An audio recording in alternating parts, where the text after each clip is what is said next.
Praise the lord. ఈరోజు మీకోసం జవమగల దేవుని మాట. ఫిలిప్పీ పత్రిక 1వ అధ్యాయము 6వ వచనము.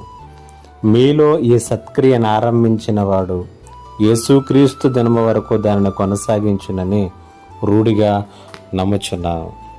మీకు సంగతిని ఈ ఉదయకాల సమయంలో తెలియచేస్తాను. దేవుడు తన పనిని పూర్తి చేయటంలో ఎల్లప్పుడూ కూడా నమ్మదగినటువంటి దేవునిగా ఉంటాడు.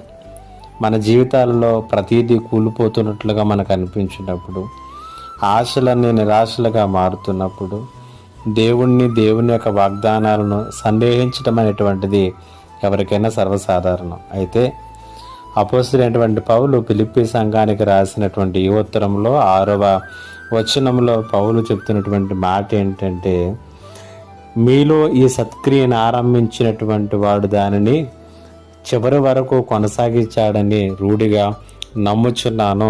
ఆయన నమ్మదగినటువంటి దేవుడు అనేటువంటి సంగతిని తెలియచేస్తున్నాడు.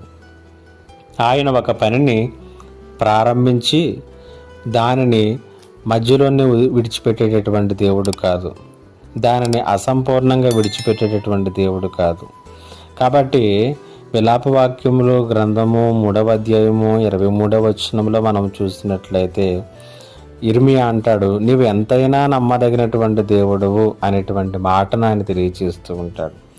కాబట్టి చిన్న సందేశాన్ని వింటున్నటువంటి నీవు జ్ఞాపకం చేసుకో, ప్రారంభించినటువంటి దేవుడు ఆ పనిని పూర్తి చేస్తాడు. ప్రారంభించటానికి ప్రేరణనిచ్చినటువంటి దేవుడు ఆ పనిని పూర్తి చేయటానికి కావలసినటువంటి శక్తిని, బలమును ఆయన అనుగ్రహించినటువంటి దేవుడు. ఎందుకు నువ్వు ఏదో ఒక పని ప్రారంభించి దాన్ని ముందుకు కొనసాగింపు చేయగలనా అని అనుకుంటున్నావేమో. ఏదైనా ఒక ఆలోచన చేసి ఒక ప్రయత్నాన్ని నువ్వు చేస్తూ ఈ ప్రయత్నాలు ముందుకు కొనసాగుతాయా అని అనుకుంటున్నావేమో. దేవుని వైపు చూడు. నమ్మదగినటువంటి దేవుడు ఆయన, విడువక ప్రేమించేటటువంటి దేవుడు, నీకు సహాయం చేసేటటువంటి దేవుడిగా ఉన్నాడు. దేవుడి మాటల చేత మిమ్మల్ని బలపరచునుగాక.